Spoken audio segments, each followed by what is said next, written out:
I would like to preface all of this by saying nothing that's happened is my fault. I know that makes it seem like it definitely, absolutely is my fault, but I promise, it's not. It's fucking Craig's fault. Some context. My birthday is in June. I fucking hate my birthday. It's hot and humid outside, and as a kid, all of my friends were out of town, so I never got to have a real party. I have hated it even more since I started working at my current office 5 years ago. Let me introduce you to Craig. Slightly faded frat boy looks, garbage personality. You know the kind of guy I mean. Lots of money, enough snake-like charm to climb the corporate ladder without actually being good at his job. Craig was, unfortunately, a senior associate on my team. Fun fact about Craig, he loved any excuse to give his coworkers gifts, not because of any overwhelming sense of generosity, but because he was an asshole. Each birthday, every Christmas, Craig painstakingly selected the most heinous, inane, and occasionally flat-out terrifying object he could find to terrorize one of us. Last year, he got our sweet co-worker Erin in Secret Santa, and he gave her a fake cockroach, the kind that's remote-controlled and skitters across the floor and looks like the real thing. And by gave, I mean he skittered it right over Erin's feet during the middle of lunch, just as she was taking a big bite of her homemade egg salad sandwich. The bastard cackled, while the rest of us tried to help her pick bits of boiled egg out of her clothes, hair, and keyboard. I've been careful not to reveal my birthday to anyone at work, and I always slithered my way out of having to participate in Secret Santa. Maybe that made me the office curmudgeon, but I already hate my birthday enough, and I really was not in the market for a glow-in-the-dark pile of fake snot, or a prank stapler that's secretly a hand buzzer, or any of that bullshit. This year, though, I made a mistake. I made a friend at work. Don't get me wrong, I've always gotten along well enough with my coworkers, but I've always preferred to maintain a polite distance. Then Ariana started in May. Ariana was fucking gorgeous. I would never have said that to her face, especially not in our place of business, because I'm not a fucking creep. But it was true. She had long black hair, an impeccable sense of style, and wide brown eyes that crinkled at the corners when she smiled. That smile. Even a straight woman would be hard-pressed to resist. I was smitten, immediately, is what I'm trying to say. And when she came in on the first day of June, wearing a rainbow flag pin and a Buy Pride t-shirt, I thought I might actually stand a chance, if I could get over 15 years of crippling introversion to make the first move. Fortunately, in the end, she asked me out for coffee, 2 days before my birthday. I think I said yes, very ineloquently, a lot of stammering and blushing involved, but she still wanted to go out with me anyway. It was a great date. We talked about everything. The political climate, how it feels being queer in Missouri, the shittiest movies we'd seen lately. Eventually, the coffee shop kicked us out, and she kissed me goodnight at my car. We made tentative plans to meet up on my birthday for a second date. I didn't realize my mistake until it was too late. I floated into work on my birthday without a care in the world. When I got to our department, I caught Ariana's eye and I could feel the stupid grin splitting my face. It took me a second to register the frown on hers. Before I could ask her what was wrong, I was interrupted by the last voice I wanted to hear first thing in the morning. Well, well, well. If it isn't the birthday girl. Fuck. Craig knew. And there was only one way he knew. Ariana looked dismayed, mouthing an apologetic "I'm sorry" that made me feel like shit. It's not like it was her fault. I didn't think to warn her. I tried to give her a winning smile, pulled up my big girl pants, and turned to face the music. As expected, there stood Craig in all of his douchebag glory, holding a gift-wrapped box that was distressingly large, at least 3 feet tall and 2 feet wide. Craig, you really shouldn't have. Come on, Erica. You know I owe you 5 years worth of gifts. I had to get you something really special to finally mark the occasion. I glared at him balefully, but it did nothing to quell his shit-eating grin. I gave the package a once-over.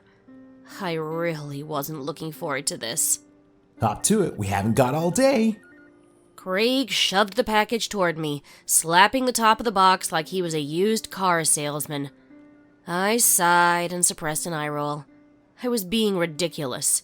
It wasn't the end of the world. I was just being a sore loser. All right, you finally got me. Good for you. Hand it over. I pulled the package toward me with as gracious of a smile as I could muster. The box was deceptively light for its size. My co-workers gathered around, morbidly curious. I couldn't blame them. I'd been one of the gawkers each time they were in my shoes. I'd accept whatever Craig dished out as gracefully as possible. Worst case scenario, I was gonna have some ugly-ass piece of shit on my desk for the rest of the day, and then I could toss it without looking like an asshole. I gave Ariana another reassuring smile and tore into the wrapping paper and the cardboard box underneath, quick, like ripping off a Band-Aid. Which is how I found myself face to face with, truly, the most hideous clown I have ever seen in my entire life. Aaron shrieked. Ariana let out a low whistle, and a few of my co-workers even jumped back, startled. I've never been especially afraid of clowns, but even I could understand their reaction. I gingerly picked the thing up by its lumpy body, worn, scratchy canvas stretched over a cheap cotton stuffing. It used to be striped red and white, but the colors were long faded, bleached out by the sun and time. Each limb ended in a dirty, white lace ruffle at the cuff, rough-hewn wooden hands, and feet dangling uselessly from the wrists and ankles. The face, though, that was really the pièce de résistance. Whereas the hands and feet looked like crude afterthoughts, the clown's creator went to painstaking detail, carving out the facial features in sharp relief, painted each element with great care. The mouth was a wide, cruel grin, thick red lips stretched obscenely from ear to ear, fangs bared and painted a dirty yellow, each one coming to a vicious point. Exaggerated brows arched wickedly over sunken eyes. The whites were yellowed, one iris painted red with a pinprick pupil, the other a dark and blue spiral. The head was topped off by a tangled mop of orange yarn and a pointy, crumpled red felt hat. There was also, of course, the signature red bulbous nose. It looked out of place in the midst of that monstrous face. It was a shiny wooden ball, cartoonishly large, protruding so starkly that it almost looked like a doorknob. I finally met Craig's eye. He was practically vibrating with glee. Gee, thanks. It's beautiful. I started to set it down on my desk. No. You haven't even gotten to the best part. Craig shoved the ugly thing back into my arms and clapped a hand on my shoulder. You have to twist its nose. I wanted to ask him where he'd found it because I was a little concerned that handling it any further might give me tetanus. But I'd resolved to be a good sport about this, so I grabbed the wooden nose and started turning it counterclockwise. I could hear rusty gears winding with each twist. When the tension reached its peak, I let go. Talk about immediate regret. It turned out the grotesque head doubled as a wind-up music box. Our department was suddenly filled with warbly, discordant carnival music, grinding out a shrill, manic tempo. Oh, dear God! Ariana was standing on my other side, looking over my shoulder, eyes wide. Craig finally released all of the pent-up laughter he'd been reserving since I opened the box. I stumbled forward as he clapped me on the back, hard, tears in his eyes. Isn't it the most horrible thing you ever seen? You really outdid yourself, buddy. The lady who owned the antique store said it was haunted, practically gave it away. Ariana shoved his arm off of me. It's haunted, and you brought it here? Relax, Ariana. I gave her a tiny, completely work-appropriate side hug. I'm sure she was just having a hard time selling it. Makes for a good story, at least. Oh, no. She said her son had it for a while, but his kids kept having horrible nightmares, and the music kept playing all on its own. She said it moves around the shop on its own at night, but that they're all too afraid to put it back in its place. Nobody wants to touch it. It radiates such evil. Craig wiggled his fingers in my face. Grade A haunted artifact right there, Erica. Only the best for you. Sure, whatever you say. Well done. I turned away from him and plopped the ugly doll onto my desk. Feel free to come point and laugh all day while you can. It'll be gone tonight. Craig winked at me and actually clapped his hands like an excited toddler as he skipped back to his own desk. I glared one last time at the clown before turning to Ariana. So, what do you want to do tonight? Ariana didn't respond. She kept staring at the damn clown, brows drawn together and lips pursed. You don't seriously expect me to keep it? She didn't respond. Ariana, it's fine. It'll be gone by morning, and we can forget all about it until Craig gets me something equally awful next year, now that he knows my birthday. I just don't think you should take it so lightly. What if it's cursed or something? What, you think I should call an exorcist? I laughed. She flinched and looked down at the floor. Oh, I didn't realize you were so superstitious. I was aiming for light teasing, but she was not amused. She glared at the clown. Whatever. It just looks so... She was really unnerved. I followed her gaze to that god-awful face. If it really bothers you, I can get rid of it now. I can withstand Craig being a dick about it. She looked up at me then, brow smoothing out with clear effort. She smiled, but it didn't quite reach her eyes. No, you're right. I'm just being silly. I just really hate clowns. I can understand why. Which was partially true. If all clowns looked like this bastard, I'd be terrified too. We kept staring at it a moment longer. I decided to break the tension. So, tonight? Ariana's face finally brightened, mouth relaxing into a true smile. Fuck, she was gorgeous. Yes, absolutely. I have a late meeting with the offshore team, so I won't be done till about 9. But I thought we could meet for a drink. Bailey's place, 9:30. Normally I'm in bed by 10, but I wasn't about to say no to the offer. Plan set, I threw myself into the workday and tried not to look at the clock too often. Or the clown. Aaron and I named him Gregory at some point that afternoon, slap-happy and avoiding work. I clocked out at 6 and, as promised, took Gregory out back for an unceremonious garbage funeral. Good riddance, I muttered, letting the dumpster lid clang shut on the ugly mug with resounding finality. 3.5 hours should have been plenty of time to get ready, but I still found myself rushing to get out the door at 9:20. I texted Ariana that I was running late, but she didn't reply. I rolled up at about 9:40 and didn't see her car outside. The place was pretty dead, being a weeknight, so there wasn't much of a crowd to scan when I got inside. Ariana wasn't there yet. I grabbed us a corner table and started nursing a gin and tonic. I checked my phone. Still no messages. 9:52. Anxiety fluttered in my ribcage. She seemed excited this morning. I hadn't done anything to put her off the rest of the day, right? She didn't seem the type to just blow somebody off. Besides, it had been her idea to go out both times. I texted her a few more times, but still no response.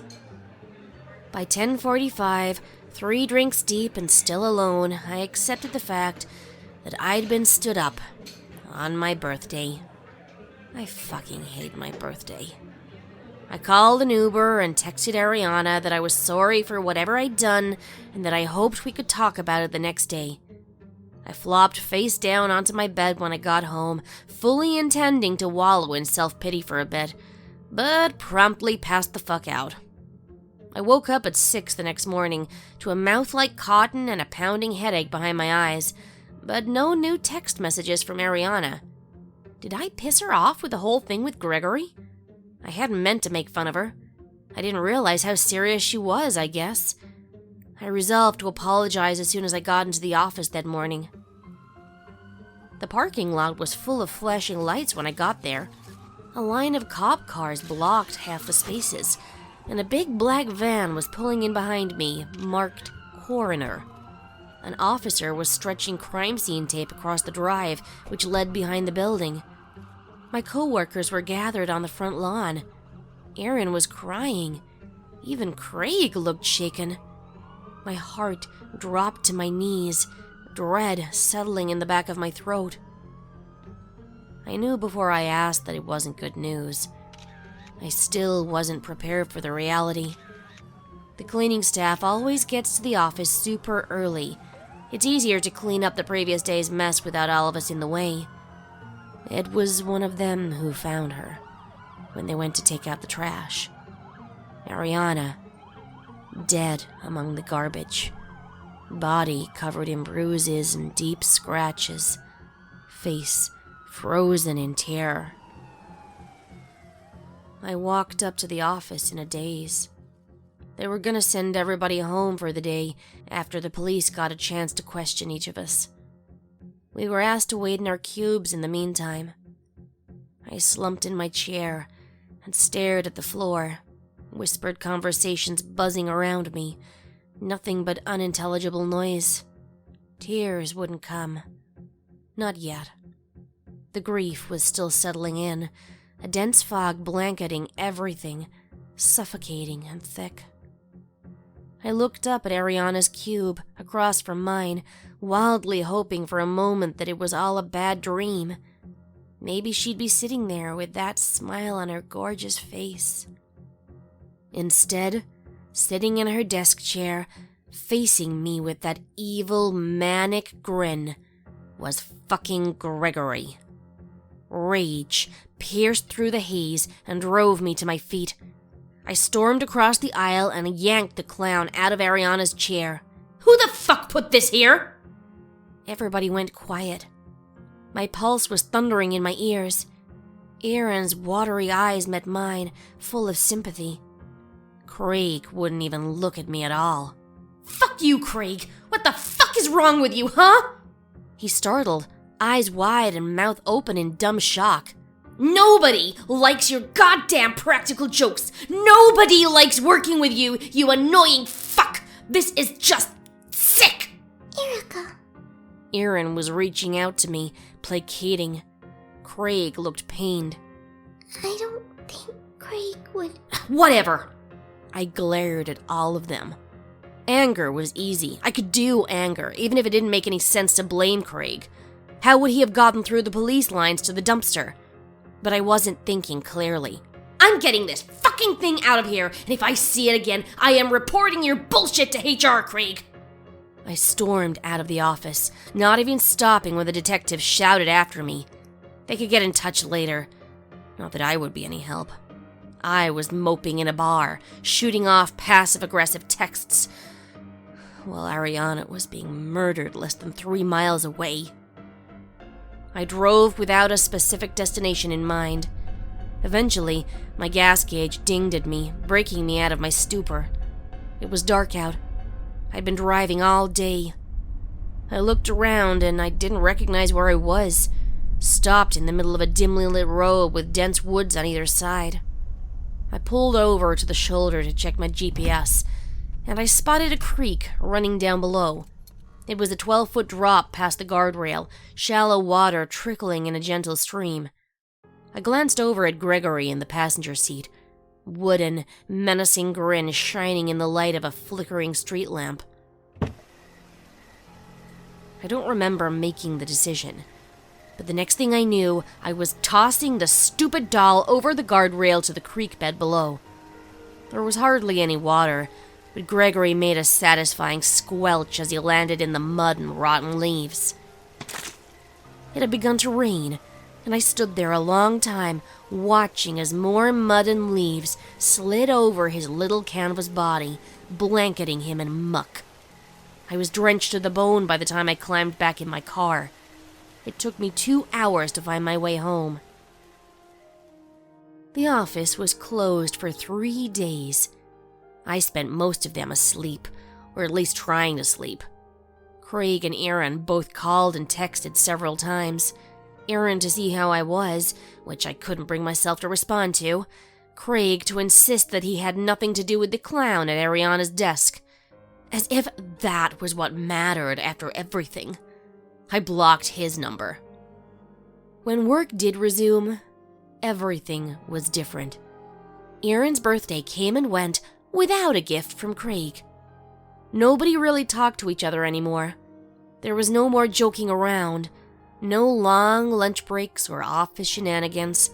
We all buckled down and did our work in silence. It didn't help that there was no closure. The detectives had no leads in Ariana's case. The security cameras didn't catch anything the night of her murder, only that it didn't look like she or anybody else left the building after her meeting, which didn't make any sense. How did she get to the dumpster? Everything ran that way for a while. Broken, but fine. Until 2 weeks ago. Craig had a meeting with the offshore team, the first late meeting since Ariana's, actually. He didn't show up to work the next day. Something else showed up in his place. Aaron found him, covered in leaves and mud, propped up on Craig's desk. Gregory, back from the dead. She apparently fainted when she saw him. I was inclined to do the same when I got there shortly after. It felt like those painted eyes were staring right at me, into me. Something was clearly very, very wrong. I was questioned about Craig's disappearance, of course. It made sense with the way I screamed at him in the office.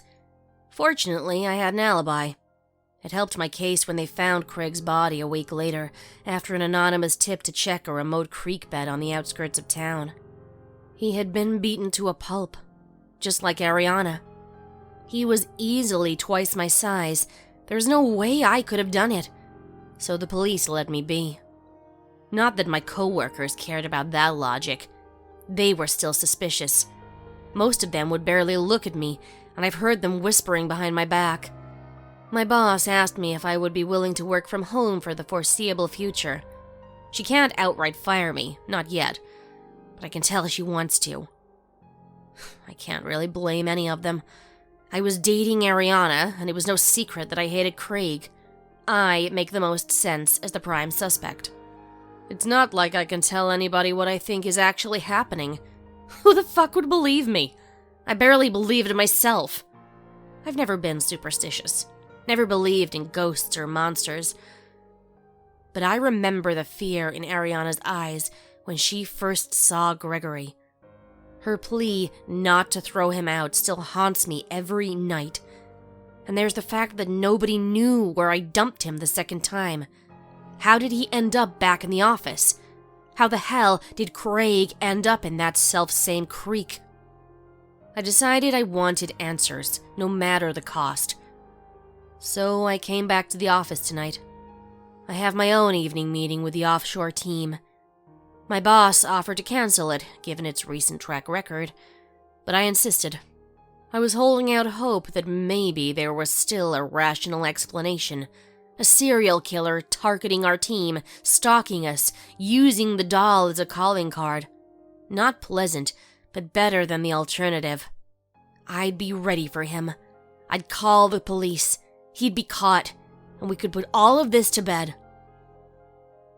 I think I knew, deep down, that nothing rational is going on at all. Even as I've spent the last week writing all this out, I could feel the heavy, oppressive presence of something unnatural hanging over me. Something other. Something that thrives off of fear. And I am afraid. But it's too late now. The call's about to end, I think. I haven't really been listening. Too busy getting this all out.